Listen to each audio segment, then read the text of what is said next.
Shalom NDC People, selamat datang kembali di perbincangan kita. Hari ini kita mau bahas sesuatu yang rasanya relevan banget ya buat banyak dari kita. Gimana sih caranya kita tetap punya harapan di tengah rasa mungkin ya kecewa atau capek lihat kondisi bangsa kita? Nah, kita akan coba gali ini bareng-bareng dari Renungan Harian NDC Revive, edisi 22 September 2025. Judulnya bagus nih, Hope in a Hopeless Land. Dan sumber utamanya ini dari kitab Yesaya. Tapi sebelum kita ngobrol lebih jauh, saya mau bacain dulu ayat kuncinya ya. Ini penting sebagai fondasi kita. Dari Yesaya pasal 26 ayat 3-4. Bunyinya gini, yang hatinya teguh kau jagai dengan damai sejahtera, sebab kepadamulah ia percaya. Percayalah kepada Tuhan selama-lamanya, sebab Tuhan Allah adalah gunung batu yang kekal. Kuat ya ayatnya. Dan terasa pas banget apalagi belakangan ini kan kita sering dengar ya, terutama dari teman-teman yang lebih muda, ungkapan kayak kabur aja dulu. Rasanya itu kayak cerminan gitu, kekecewaan yang lumayan dalam ya, entah soal kebijakan, politik, diskriminasi, atau mungkin ekonomi yang rasanya kok gini-gini aja. Jadi pertanyaannya, gimana kita sebagai orang percaya bisa tetap punya harapan yang hidup di tengah situasi kayak gini? Nah, mari kita lihat apa kata renungan ini. Iya, menarik sekali ya. Bagaimana renungan ini langsung coba menghubungkan apa yang mungkin kita rasain sekarang dengan konteks sejarahnya Nabi Yesaya. Jadi sumber kita ini ngingetin kalau umat Israel waktu itu juga nggak kalah susahnya loh. Mereka menghadapi masa-masa yang penuh ketidakpastian. Coba bayangin, di Yesaya 1 ayat 23 itu digambarkan pemimpinnya korup. Wah, bersekongkol dengan pencuri, suka suap. Waduh, Iya.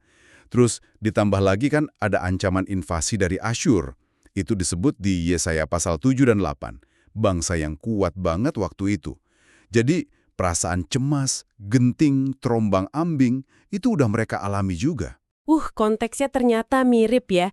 Justru di tengah situasi yang kayaknya suram gitu, janji dia saya 26 tadi muncul ya.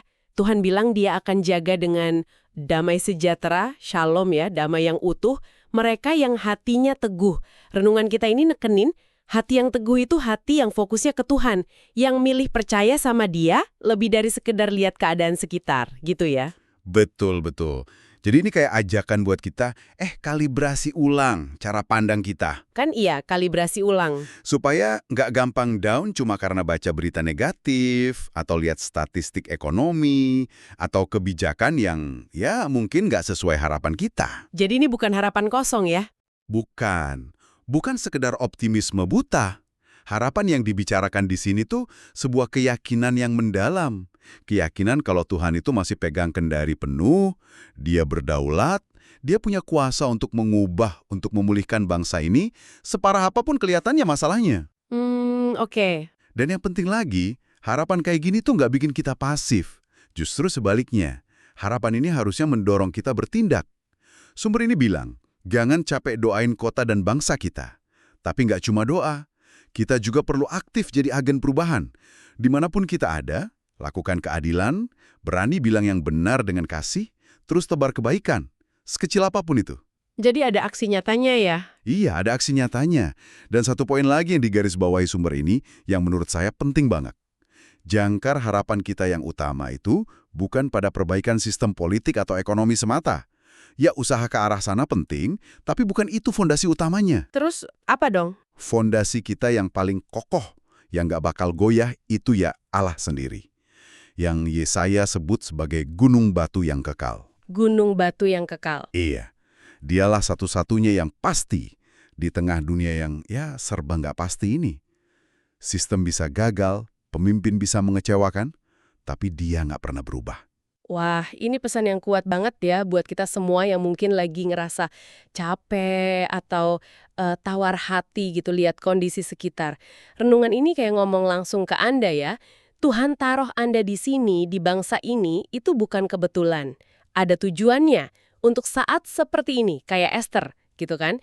Anda bukan cuma penonton, tapi dipanggil jadi pembawa terangnya, jadi perpanjangan tangan kasihnya, justru pas kondisi lagi kayak gini. Betul sekali. Ada satu kutupan lagi nih dari sumbernya, yang wah ngenak banget. Roh Kudus yang ada di dalam kita itu jauh lebih besar, lebih kuat daripada kegelapan apapun di luar sana. Jadi milih punya harapan itu bukan berarti kita nutup mata sama masalah ya, Enggak sama sekali. tapi lebih ke keputusan sadar setiap hari untuk nyandar sama Tuhan Yesus sebagai fondasi kita. Fondasi yang tetap kokoh, meskipun bangunan-bangunan duniawi di sekitar kita mungkin kelihatan goyah. Tepat. Itu keputusan iman setiap hari. Oke, jadi kalau kita coba simpulkan nih dari obrolan kita, berdasarkan renungan NDC Revive hari ini, intinya ya, kondisi bangsa mungkin bikin kita khawatir atau kecewa, itu manusiawi. Tapi sebagai orang percaya, kita diajak punya harapan yang beda. Harapan yang kuat, yang akarnya itu di Tuhan, sang gunung batu yang kekal tadi. Dan harapan ini nggak pasif, tapi aktif, mendorong kita buat ya terus berdoa, sekaligus bertindak nyata bahwa perubahan positif, mulai dari lingkungan kita sendiri. Nah, sebelum kita tutup, ada pengumuman nih. Bagi NDC Peoples yang mau bergabung dengan CORE, silahkan download aplikasinya ya, MDC Ministry. Oke, terima kasih banyak sudah menyimak perbincangan kita hari ini. Selamat melanjutkan aktivitas Anda. Tuhan Yesus memberkati.